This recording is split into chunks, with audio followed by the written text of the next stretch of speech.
helping people live a better life. My friend. Nama saya Alwin Jonathan. Saya mengajar di Keleja. Ketika saya mulai menginjakkan kaki di sini, anak-anak antusias sekali untuk mau belajar. Tidak gampang sih menjadi guru di pedalaman. Banyak-banyak hal yang tidak biasa kita lakukan, harus kita lakukan dan kita alami di pedalaman, khususnya di Keleja.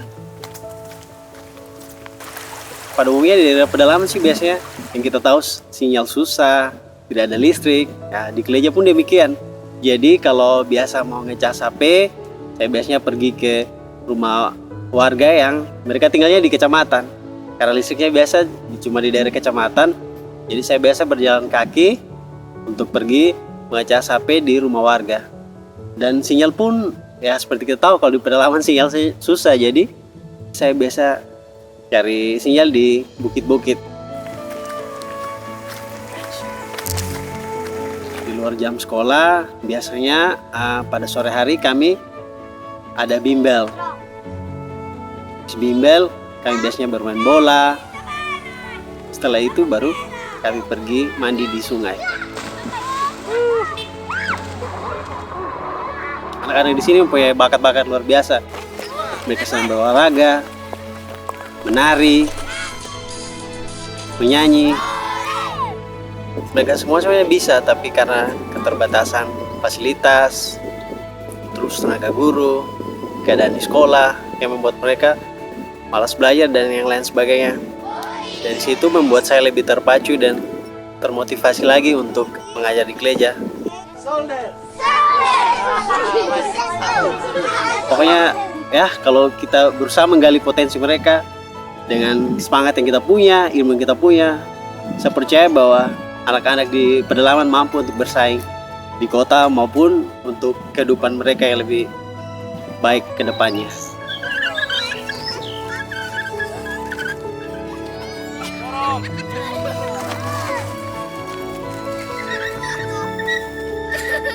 Saya berharap guru-guru pedalaman di Indonesia mengenai panggilan mereka dengan hati yang tulus, dengan mempercayai bahwa setiap anak-anak memiliki bakat dan potensi. Oleh karena itu, kita sebagai guru tugasnya menggali potensi anak-anak agar mereka dapat mengembangkan kreativitas mereka demi meraih masa depan dan cita-cita yang mereka punya.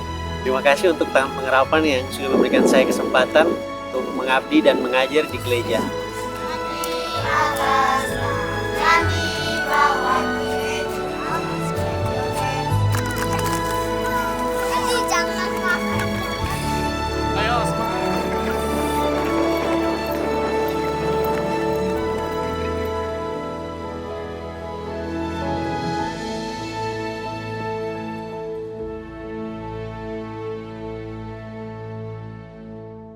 Saya sudah sekitar 1 tahun 8 bulan mengajar di FLC Lolomoyo Samiri, Nias Selatan.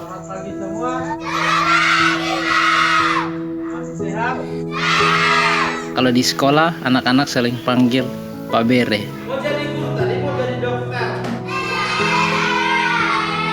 SD Lolomoyo Samiri hanya 2 kampung anak-anaknya, dari kampung Hiliwaele sama kampung Samiri. Jaraknya memang tidak terlalu jauh, tapi medannya itu sangat menantang. Kalau mereka datang sekolah menurun, kalau saat pulang itu semuanya mendaki hutan karet, batu. Jadi mereka berangkat sekolah tidak pernah mereka jalan satu-satu. Jadi mereka harus kumpul semua baru sekali jalan.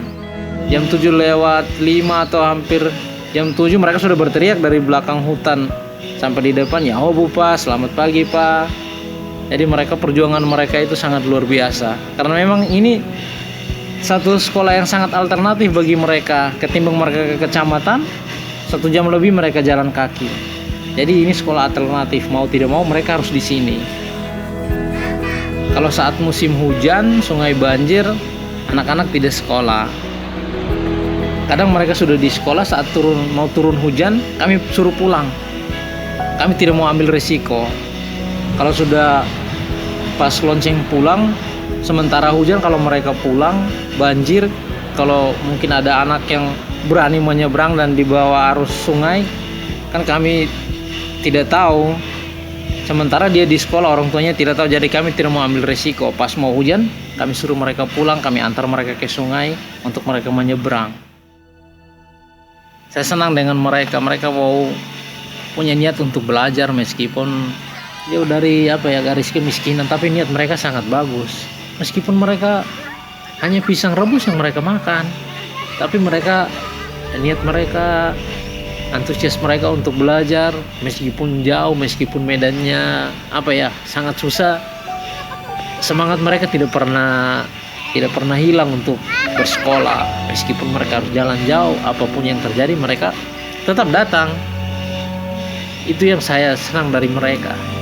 Itu yang buat saya betah hampir 2 tahun di sini.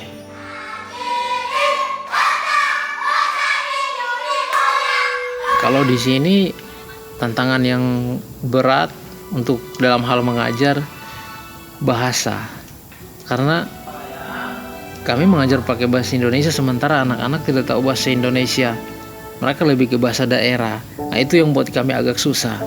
Tapi sudah 1 tahun 8 bulan setidaknya ada perubahan, mereka sudah mulai bisa berinteraksi dalam bahasa Indonesia.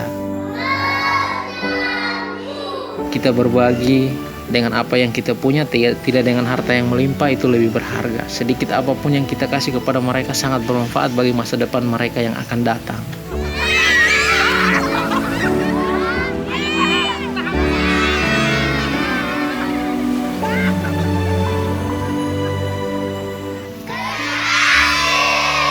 Salam tangan pengharapan, live a better life.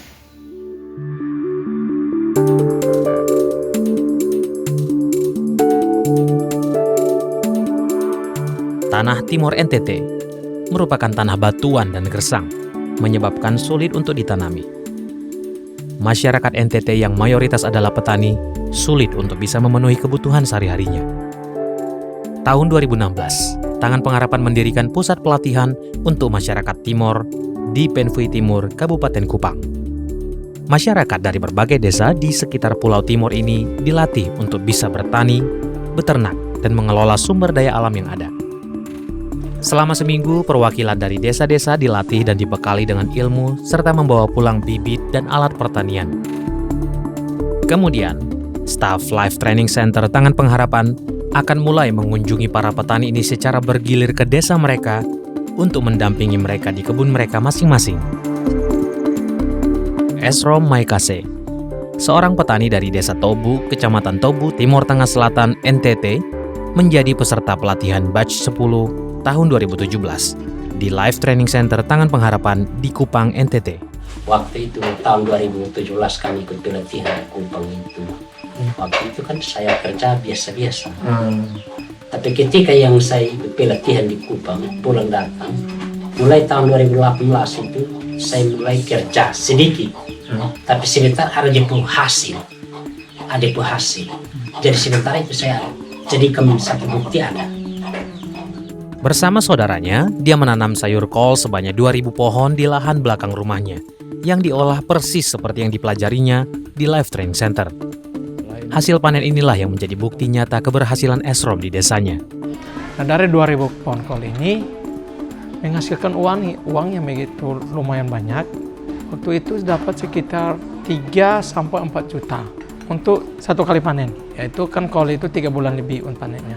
Dari hasil itu ternyata tetangganya atau saudaranya itu ada yang lihat. Hasil demi hasil diperoleh oleh Esrom dan diikuti oleh saudaranya. Dia mulai berinvestasi dengan membeli sapi. Lalu di musim panen berikutnya dia berhasil membeli sepeda motor yang digunakannya untuk mobilitas dan distribusi. Saya merasa bangga, Pak. Ketika saya ikut pelatihan ini, saya tidak mimpi bahwa nanti saya ada beli motor atau mobil sapi. Saya tidak bermimpi. Tapi ketika saya ikut pelatihan di yayasan ini, pulang datang, saya langsung kerja. Dia punya hasil tahap pertama yang saya beli sapi. Tahap kedua saya langsung beli motor. 2019 ini saya langsung beli motor. Dan itu juga karena pendampingan dari yayasan. Melalui pelatihan pemberdayaan masyarakat di Life Training Center Kupang, Esrom telah membuktikan bahwa di tanah Timor yang berbatu sekalipun, tidak ada alasan untuk menyerah. Bahkan bisa menghasilkan hasil alam yang begitu baik dan mengubah hidupnya serta keluarganya. Helping people live a better life. Akses pelayanan kesehatan yang jauh dan membutuhkan biaya yang mahal membuat masyarakat di pedalaman mengabaikan kesehatan mereka.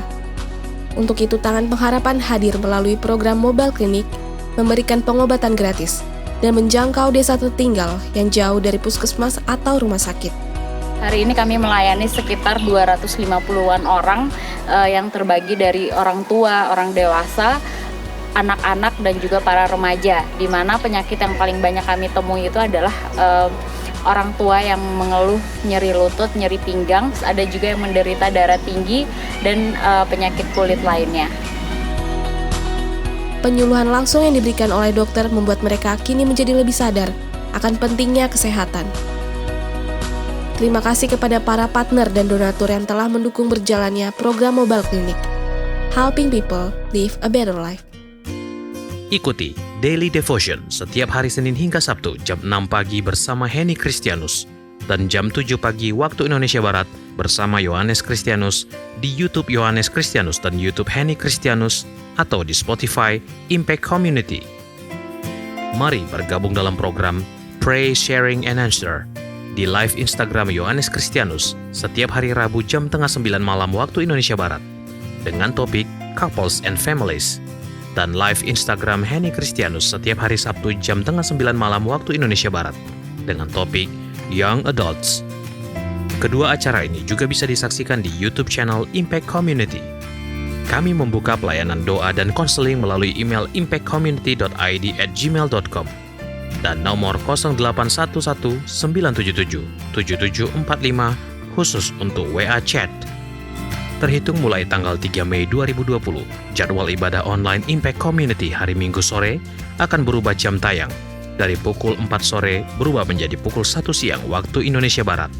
Sehingga terhitung Mei 2020, ibadah online Impact Community menjadi pukul 10 pagi dan pukul 1 siang waktu Indonesia Barat. Bagi Anda yang diberkati melalui channel ini, jangan lupa like, subscribe, dan share channel YouTube, Instagram, Facebook, dan Twitter Impact Community agar Anda juga bisa membagikan berkat kepada orang lain. Tangan Pengharapan memproduksi merchandise positif by YTP dan batik Tangan Pengharapan untuk menolong pendidikan anak-anak pedalaman Indonesia.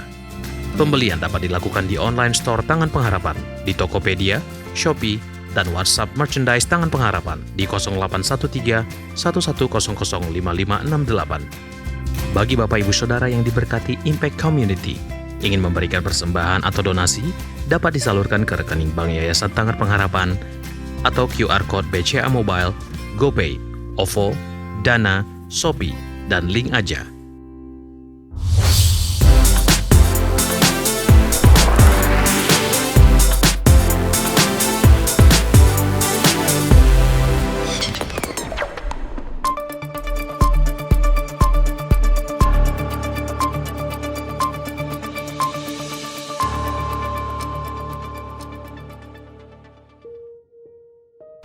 Sebelum COVID kondisinya bisa bawa pulang berapa, Pak? Ya antara 150-200 ya. Kalau kondisi sekarang? Sekarang ini alhamdulillah 10%-nya bisa.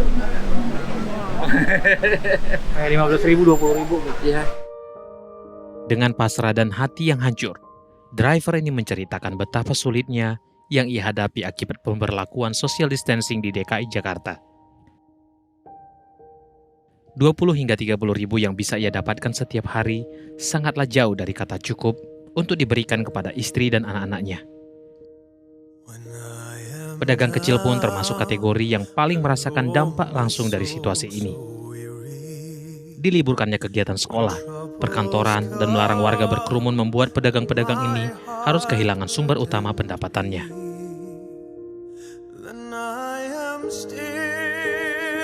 Meski setiap hari hanya mendapat 1-2 pembeli, mereka harus membuka usahanya untuk tetap bisa memiliki penghasilan.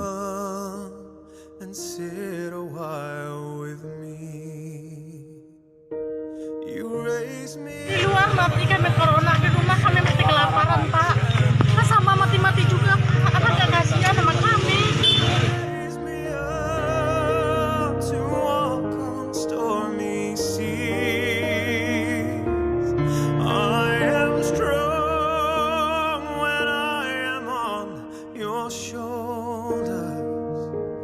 Mereka berharap situasi ini segera berakhir.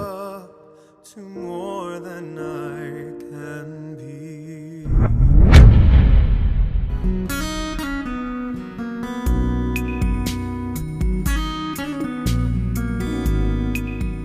Pada minggu kedua dan ketiga di bulan April ini, Tangan Pengharapan telah membagikan beberapa paket sembako dan uang tunai kepada pengemudi taksi dan juga masyarakat yang ekonominya rentan terkena dampak dari PSBB akibat pencegahan penyebaran virus corona di Indonesia. 1.100 paket untuk pengemudi taksi Bluebird, 433 paket sembako kepada masyarakat yang membutuhkan, 165 paket sembako untuk pengemudi Grab dan pemberian bantuan langsung uang tunai kepada 56 kepala keluarga yang tersebar di berbagai daerah seperti di Nias, Mentawai, Sumba, Biak, Jawa Tengah, Jawa Timur, bahkan Bintuni, Papua.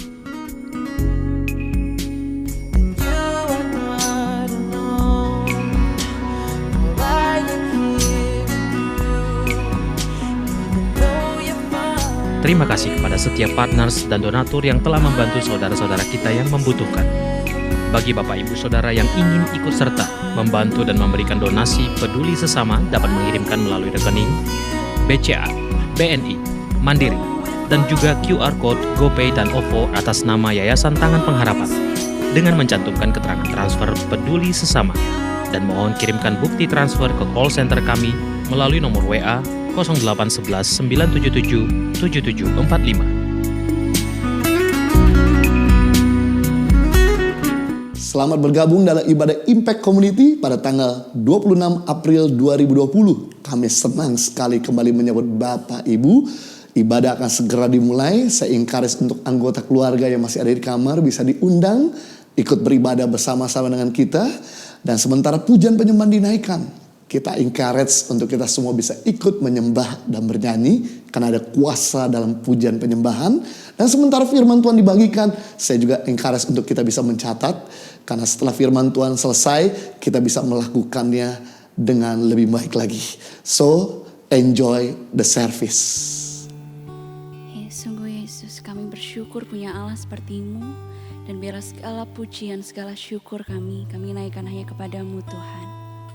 Mari sama-sama pujikan pujian ini. Yesus, kemuliaan-Mu pulihkan hatiku. Yesus, kemuliaan-Mu berkati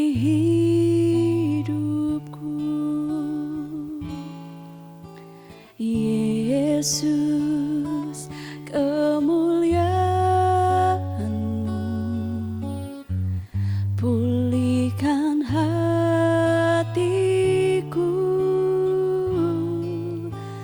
Yesus, kemuliaan-Mu berkati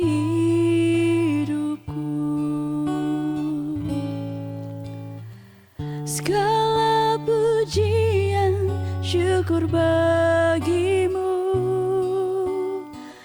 Kau hadir dalam hidupku. Kini ku datang sujud di hadapan-Mu, memuji-Mu, menyembah-Mu. Yesus, ku menyembah-Mu. Mari serukan Yesus. Yesus, kemuliaan-Mu pulihkan hatiku.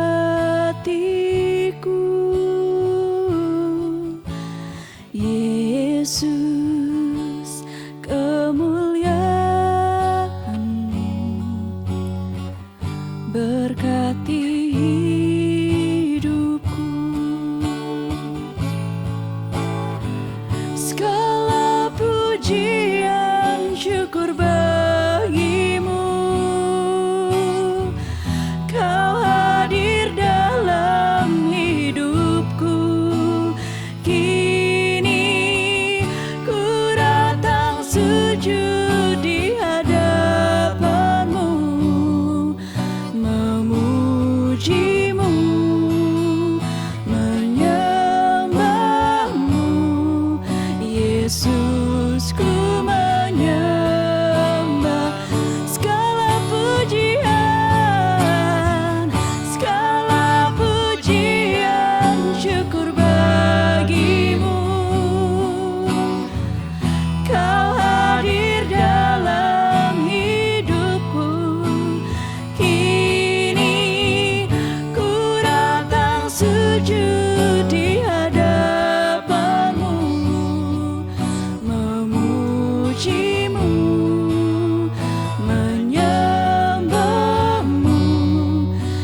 Yesus, ku menyembahmu, memujimu, memujimu, menyembahmu.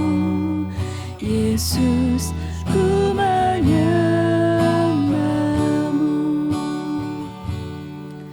memujimu, menyembahmu. Yesus, ku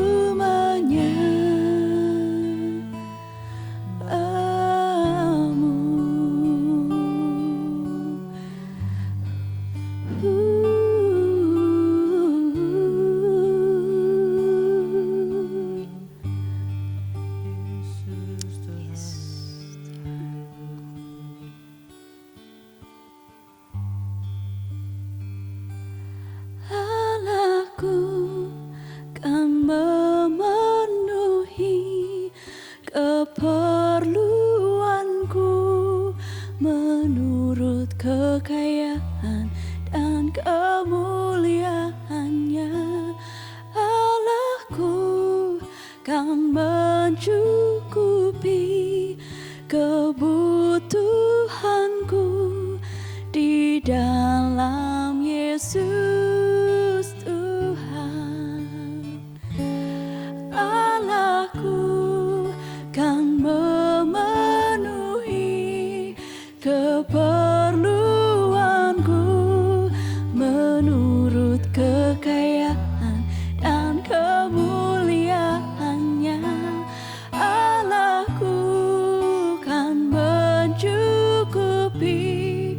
kebutuhanku di dalam Yesus Tuhan. Tiada yang mustahil bagi Dia. Ajaib segala perbuatannya, segala perkara ku tanggung dalam Dia, di dalam kekuatan kuasa-Nya, di dalam kekuatan kuasa-Nya.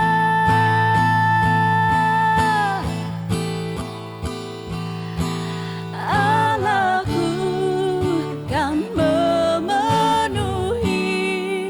keperluanku menurut kekayaan dan kemuliaannya. Allahku kan mencukupi kebutuhanku di dalam Yesus Tuhan, di dalam Yesus, di dalam Yesus Tuhan, di dalam Yesus Tuhan.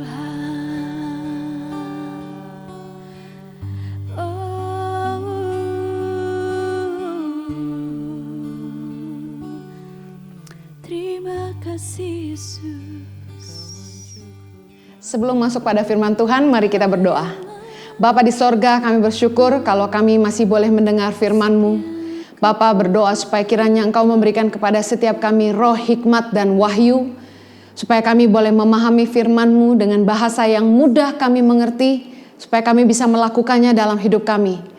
Bapa, tolong hamba-Mu, karena sungguh tanpa Engkau hamba tidak mampu. Biarlah kuasa Roh Kudus-Mu boleh bekerja, menjamah setiap kami, menembus ruang dan batas waktu. Terima kasih Bapa, di dalam nama Yesus kami berdoa, biar hanya Kristus yang dipermuliakan dalam hidup kami. Amin. Pada hari ini saya akan share firman Tuhan dengan judul Saya di Mata Allah. Tahukah Anda bahwa Tuhan dapat memakai hidupmu dan membuat engkau lebih besar dari yang bisa engkau bayangkan? Keadaanmu, orang tuamu, musuhmu tidak menentukan apa yang dapat Anda lakukan dengan hidup Anda. Keadaan maupun perlakuan orang terhadap kita tidak menentukan masa depan kita. Mari kita belajar dari hidup Daud. Daud itu tidak diperhitungkan oleh ayahnya. Dia tidak terlalu disayang oleh orang tuanya. Suatu hari Nabi Samuel datang ke rumah Isai, ayah Daud, untuk mengurapi salah satu anak Isai menjadi raja atas Israel. Tetapi ketika kakak-kakak Daud dipanggil, Daud tidak. Dalam 1 Samuel 16 ayat yang ke-11, Samuel berkata kepada Isai, "Inikah anakmu semuanya?" Jawabnya, "Masih tinggal yang bungsu, tetapi sedang menggembalakan kambing domba." Kata Samuel kepada Isai, "Suruhlah memanggil dia, sebab kita tidak akan duduk makan sebelum ia datang kemari." Dari ayat ini kita bisa lihat betapa Daud tidak diperhitungkan oleh ayahnya. Bahkan Daud mengungkapkan perasaannya dalam Mazmur 27 ayat yang 10. Daud merasa ditelantarkan oleh orang tuanya. Dia berkata begini, "Sekalipun ayahku dan ibuku meninggalkan aku, namun Tuhan menyambut aku." Daud merasa orang tuanya meninggalkan dia. Dia tidak disayang, anak yang paling tidak disayang. Dan Daud ketika dia datang ke medan perang di mana bangsa Israel sedang diolok-olok oleh orang-orang Filistin, Daud datang kepada Raja Saul menawarkan bantuan untuk membantu maju berperang. Tapi Raja Saul malah meremehkan Daud. Dalam 1 Samuel 17 ayat yang ke-33, Raja Saul berkata begini, "Tetapi Saul berkata kepada Daud, 'Tidak mungkin engkau dapat menghadapi orang Filistin itu untuk melawan dia, sebab engkau masih muda, sedang dia sejak dari mudanya telah menjadi prajurit.'" Ya, dalam bahasa kasarnya, "Emang kamu siapa?" Daud dipandang rendah oleh Saul. Dan tidak hanya itu, Daud dihina oleh musuhnya, yaitu bangsa Filistin. Dalam 1 Samuel 17 ayat 42 dikatakan, ketika orang Filistin itu menunjukkan pandangnya ke arah Daud serta melihat dia, dihinanya Daud karena ia masih muda, kemerah-merahan dan elok parasnya. Orang Filistin menghina Daud karena penampilannya yang seperti anak kecil. Saya mau bilang, seorang Daud tidak diperhitungkan orang tuanya, tidak dianggap oleh rajanya, bahkan dihina oleh musuhnya, tidak membuat Daud lemah dan patah semangat. Daud sama sekali tidak menyalahkan orang tuanya, tidak menyerah karena keadaannya, dan dia tidak menjadi lemah ketika dia dipandang rendah oleh raja dan musuhnya. Daud di dalam pergumulan hidupnya, dia membangun kepercayaannya kepada Tuhan. Dan dia fokus kepada apa yang dipercayakan dalam hidupnya, yaitu melindungi domba-dombanya. Dikatakan dia melawan singa dan beruang untuk melindungi domba-dombanya. Di dalam 1 Samuel 17 ayat 37, Daud berkata begini, "Tuhan yang telah melepaskan aku dari cakar singa dan dari cakar beruang, Dia juga akan melepaskan aku dari tangan orang Filistin itu." Kita bisa melihat bahwa selama Daud bergumul sendirian, selama dia mengembalakan kambing dombanya, Daud betul-betul mengalami Tuhan. Dia sendirian. Dia harus menjaga domba-dombanya. Dan ketika singa dan beruang datang, dia yang melawan mereka. Dan Daud melihat pertolongan Tuhan. Justru di dalam pergumulan hidupnya, Daud melihat pertolongan Tuhan nyata. Dan itu yang membuat iman Daud bertumbuh. Dan dia biasa bergaul dengan Tuhan. Daud tidak bisa mengandalkan siapapun. Karena orang tuanya tidak memperhitungkan dia. Dia tidak disayang. Di dalam kesendiriannya, dalam pergumulan hidupnya, Daud terlatih hanya mengandalkan Tuhan. Daud belajar setiap kali menghadapi masalah. Dia tidak gentar.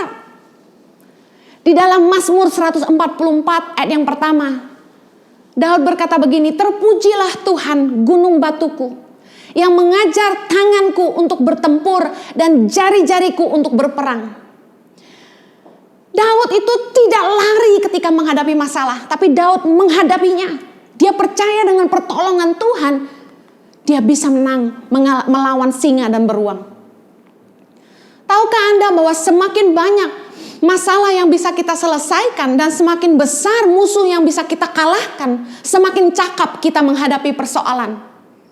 Banyak orang Kristen mentalnya cengeng, mentalnya pengecut, mudah menyerah ketika menghadapi masalah dan tantangan. Mari belajar dari Daud. Keadaan, perlakuan orang terhadap dia, bahkan orang terdekatnya, orang tuanya sendiri, tidak membuat Daud lemah.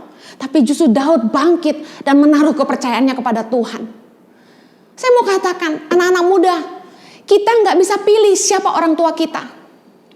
Kita tidak bisa mengendalikan bagaimana orang memperlakukan kita. Kita tidak bisa pasang papan nama di dada kita dan berkata, jangan sakiti saya.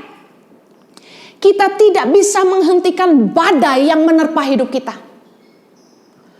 Tapi reaksi kita terhadap persoalan yang datang dalam hidup kita menentukan apa yang akan datang kemudian. Berserulah kepada Tuhan dan jangan kepada manusia. Setiap kali menghadapi masalah dalam hidup, pergumulan hidup ini, nomor satu, datanglah kepada Tuhan. Berserulah kepada Tuhan. Jangan cari manusia. Jangan fanatik kepada konseling. Saya mau kasih tahu sebagai hamba Tuhan, konseling tidak menyelesaikan masalah. Jangan mencari tempat pelarian, tempat curhat, cari teman, cari pendeta yang belum tentu mengerti dan tidak peduli sama hidupmu. Belum tentu mereka bisa dipercaya dan bisa memberikan nasihat yang terbaik. Tidak sedikit yang kasih tahu sama saya bahwa pendeta yang dia jadikan tempat curhat malah menceritakan masalahnya kemana-mana. Dengar baik. 1 Korintus 2 ayat yang kelima berkata begini, supaya iman kamu jangan bergantung pada hikmat manusia, tetapi pada kekuatan Allah. Berserulah kepada Tuhan, bukan kepada manusia. Ketika kita menghadapi badai dalam hidup ini, belajarlah mengandalkan Tuhan, sumber hikmat kita. Bergantunglah pada kekuatan Allah, jangan bergantung pada hikmat manusia. Saya percaya hikmat dari Tuhan akan diberikan kepada kita saat kita meminta pertolongannya.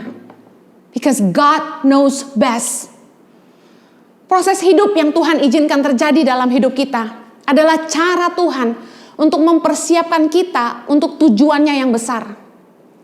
Saya bersyukur Tuhan itu sudah mempersiapkan hidup kita jauh sebelum kita menghidupi rencananya hari ini. Proses hidup itu Tuhan izinkan terjadi untuk menghantar kita kepada rencana Tuhan yang sempurna. Dari kecil saya terbiasa tidak bisa mengandalkan diri kepada orang tua. Saya pernah cerita di khotbah saya yang lain bahwa orang tua saya meninggalkan saya umur 11 tahun. Saya harus berjuang, dibuang sekolah ke Australia, harus bekerja keras untuk bisa melanjutkan sekolah, untuk membiayai hidup saya. Dan bagaimana saya mengalami begitu banyak kesulitan hidup, punya pemimpin yang mengecewakan, dan justru di saat-saat itulah saya mengalami Tuhan dengan luar biasa. Dan saya mengerti apa yang dialami Daud ketika dia tidak bisa mengandalkan siapapun, ketika yang dia harapkan bisa melindungi dia, tidak ada untuk dia. Biasanya kalau anak kecil itu dibully di sekolah, dia bisa kasih tahu temannya, gua kasih tahu bapak gua loh ya. Itu saya nggak pernah bisa. Ketika di sekolah, orang tua datang untuk acara anak-anaknya, acara wisuda dan sebagainya, orang tua saya tidak ada untuk saya. Apa yang bisa kita andalkan selain Tuhan? Mungkin masalah hidup saya berbeda dengan masalah hidup Anda. Tapi kita sama-sama tiba di satu titik di mana pada akhirnya kita menyadari tidak ada yang kita bisa andalkan selain Tuhan. Tidak ada yang lebih mengasihi kita lebih dari Tuhan. Percayalah bahwa proses kesulitan-kesulitan hidup, badai yang menerpa hidup kita akan mengasah iman kita, membentuk karakter kita, dan mempersiapkan kita untuk sebuah rencana Tuhan yang lebih besar bagi kita. Saya Lihat bagaimana Daud tumbuh menjadi raja yang berani. Tahukah Anda dalam 1 Tawarikh 14 ayat yang ke-8. Ketika didengar orang Filistin bahwa Daud telah diurapi menjadi raja atas seluruh Israel, maka majulah semua orang Filistin untuk menangkap Daud. Tetapi Daud mendengar hal itu, lalu majulah ia menghadapi mereka. Wow. Daud dengar bahwa dia akan ditangkap oleh orang Filistin. Orang biasanya menghadapi masalah itu lari, tapi Daud justru menghadapi mereka. Mari lihat mental seorang pemenang seperti Daud. Fighter mentality. Dia tidak takut menghadapi masalah. Jangan lari dari persoalan hidup kita. Belajarlah untuk menghadapi setiap persoalan yang datang. Tahukah Anda, masalah tekanan itu justru adalah waktu terbaik di mana kita mengeluarkan ide-ide terbaik kita. Karena biasanya saat terjepit, kita jadi lebih cerdik. Kita jadi lebih belajar bagaimana kita harus mengambil keputusan yang paling tepat di saat terjepit. Daud itu terbiasa mengandalkan Tuhan. Makanya ketika dia jadi raja, dia selalu bertanya kepada Tuhan. Dalam 1 Tawarikh 14 ayat yang ke-10, bertanyalah Daud kepada Allah, apakah aku harus maju melawan orang Filistin itu, dan akankah kau serahkan mereka ke dalam tanganku? Tuhan menjawab, majulah, aku akan menyerahkan mereka ke dalam tanganmu. Saya ngalami di masa dimana saya nggak bisa mengandalkan siapapun selain Tuhan. Saya selalu duduk dan menyembah Tuhan. Dan saya cuma bisa bilang sama Tuhan, God help me. Tuhan tolong saya. Kadang-kadang di shower, saya kalau nangis sama Tuhan, saya nggak bisa ngomong semua masalah saya cuma bisa bilang, Lord help me. Saya cuma bilang gitu. Dan saudara tahu, saya terbiasa mengandalkan Tuhan dari kecil. Makanya untuk apapun yang saya harus lakukan, termasuk untuk Tangan Pengharapan, saya selalu mengandalkan Tuhan dan selalu bertanya Tuhan setiap tahun, Tuhan, apa yang kau mau aku lakukan? Daud terbiasa mengandalkan Tuhan, makanya dia selalu menang. Proses hidup itu membuat kita rendah hati, karena kita tahu semua karena pertolongan anugerah Tuhan. Daud itu sebagai raja, dia sangat rendah hati. Tidak seperti Saul yang sombong. Dalam 1 Tawarikh 14 ayat yang ke-11, lalu majulah ia ke Baal Perasim, dan Daud memukul mereka kalah di sana.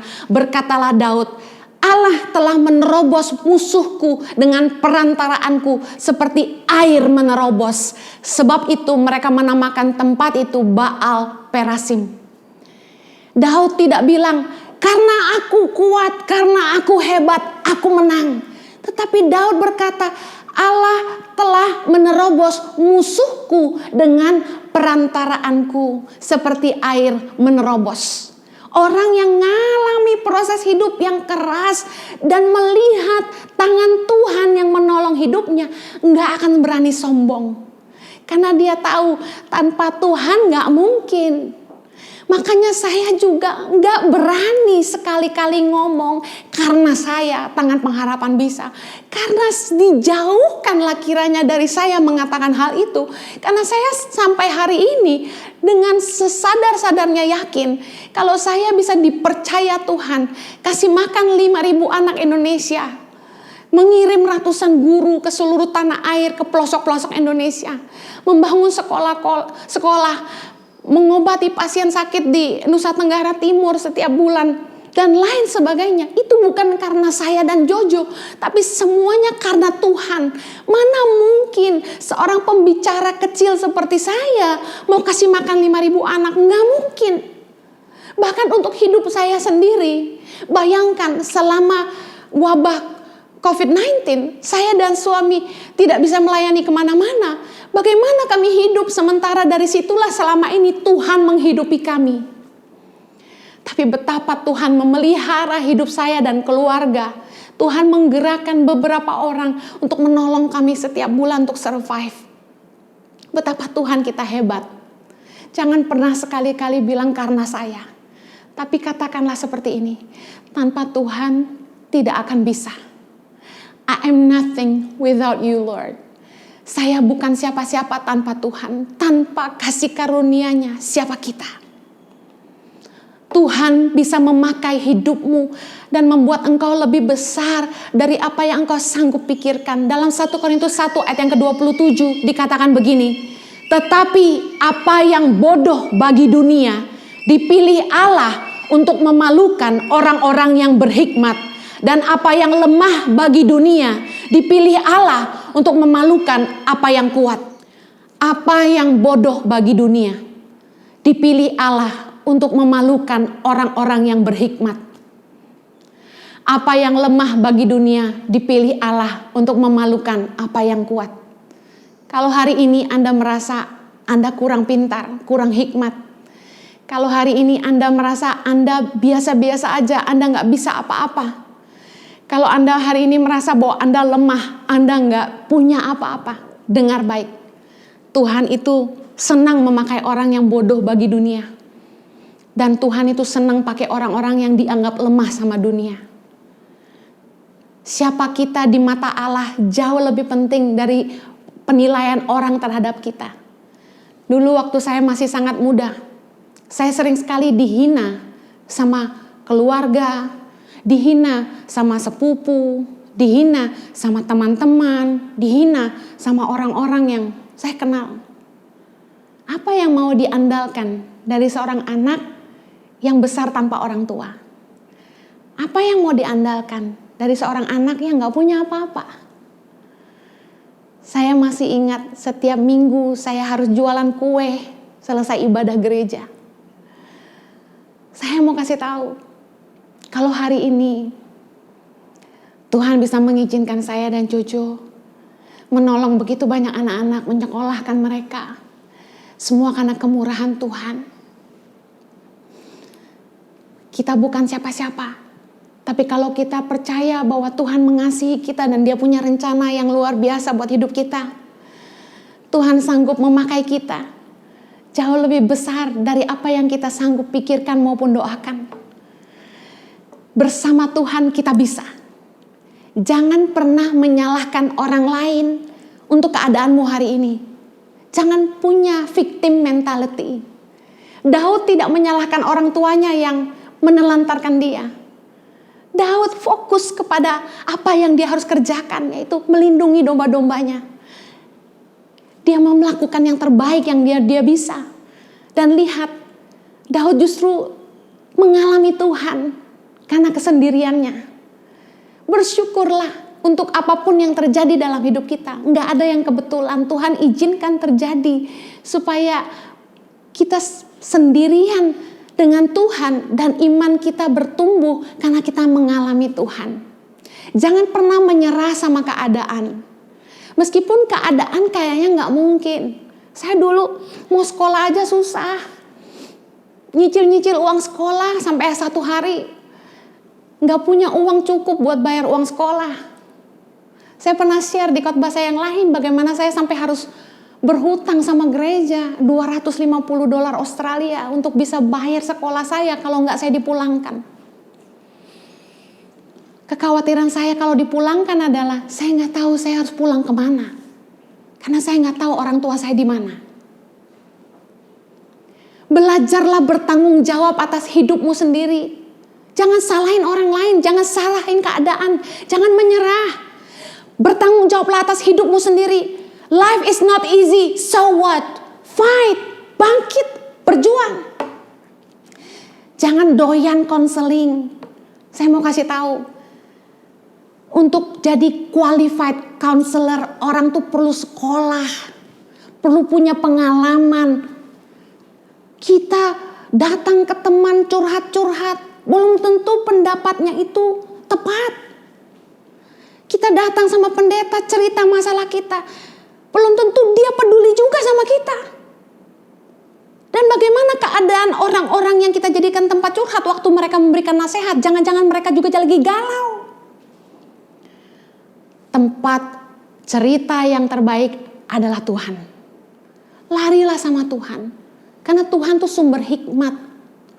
Saya terima banyak banget orang pengen konseling di IG, di YouTube. Saya bukannya nggak mau nolong saudara.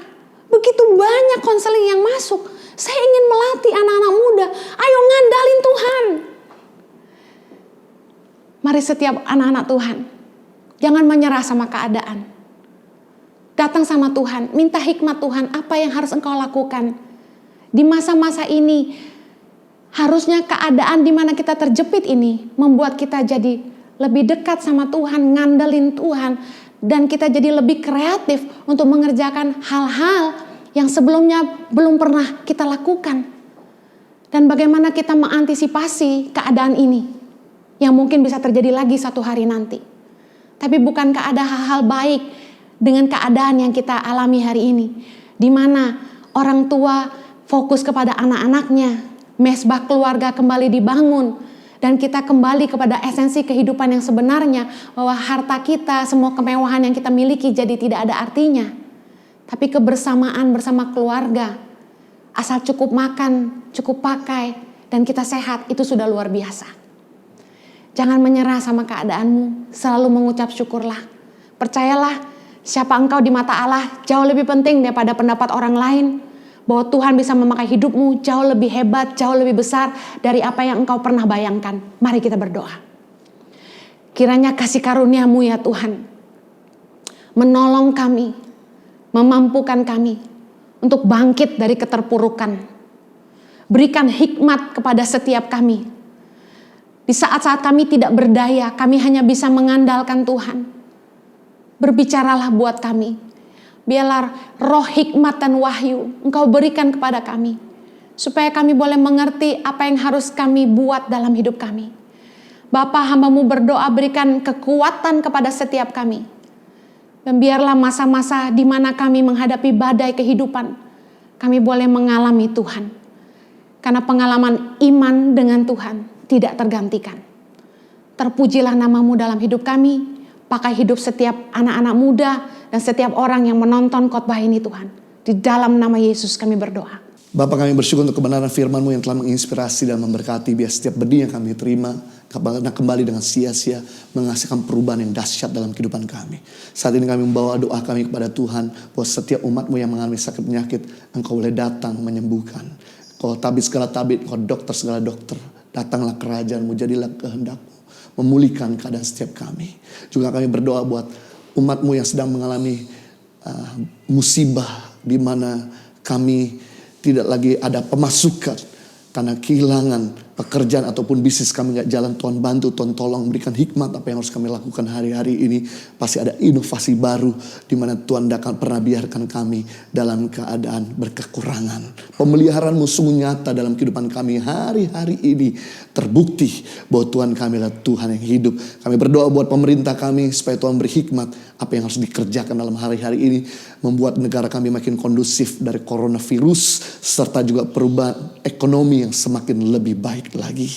Berkati kesehatan mereka yang tidak pernah ada waktu untuk beristirahat, selalu lembur. Berkati juga buat garda depan kami, tim medis yang selalu bekerja tanpa harus memikirkan tentang nyawa mereka. Tuhan lindungi supaya jangan ada penyerangan virus corona yang menular sehingga merenggut nyawa mereka. Tuhan berikan sukacita untuk mereka melayani juga setiap pasien, dan pasien yang layani pun bisa ikut bekerja bersama-sama. Dan rakyat di Indonesia juga boleh berpartisipasi untuk stay at home dan juga tetap produktif. Dan terima kasih Tuhan untuk penyertaan-Mu yang sungguh luar biasa. Mari kita angkat dua tangan kita dan terima berkat daripada Tuhan. Kiranya Tuhan memberkati kau berlimpah-limpah, memperluas daerahmu kanan ke kiri, mengangkat karirmu tinggi-tinggi, bahkan membuat studimu berhasil.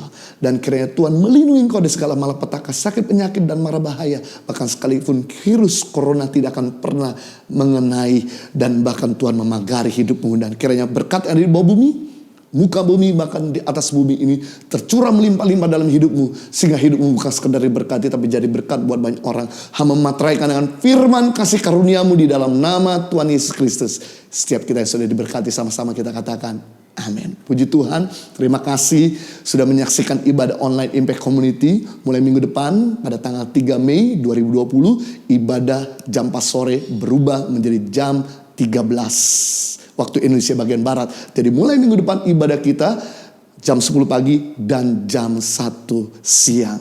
Jangan lupa untuk undang teman-teman, keluarga, supaya mereka bisa menyaksikan ibadah online yang memberkati. Saya selalu berdoa agar Tuhan tetap menjaga dan memelihara hidup kita. Tuhan memberkati.